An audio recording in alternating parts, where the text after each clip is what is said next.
Now we will see an example for break statement inside a for loop. So we are typing a program for I in range of 1, 6 colon if I double equal to 3 colon break, and in the next line in the first level indentation we are printing I.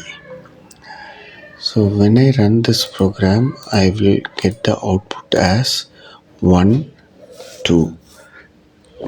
So this break statement immediately terminates the current loop entirely when I becomes 3. So only 1 and 2 is printed. The control moves to the first line of the code following the loop. So after the for loop, it will move the control out of the for loop. Next, we will see the same program's behavior when I change the break to continue. So we are changing that word break into continue, and when I run the program, the output comes as 1, 2, 4 and 5. The continue statement skips the rest of the code inside the current iteration and jumps to the next cycle of the loop.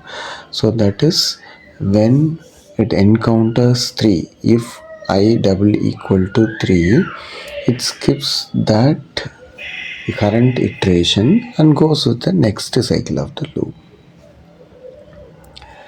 Next, we are going to change the continue statement as pass statement and check the output.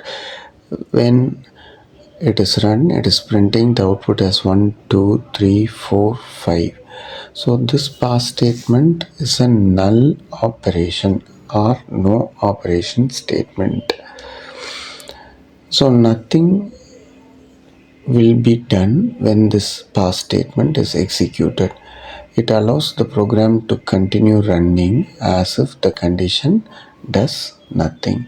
Then why should we keep this pass statement? So the main work of this pass statement is it is acting as a placeholder so that I can add some code in future in that place. Thank you.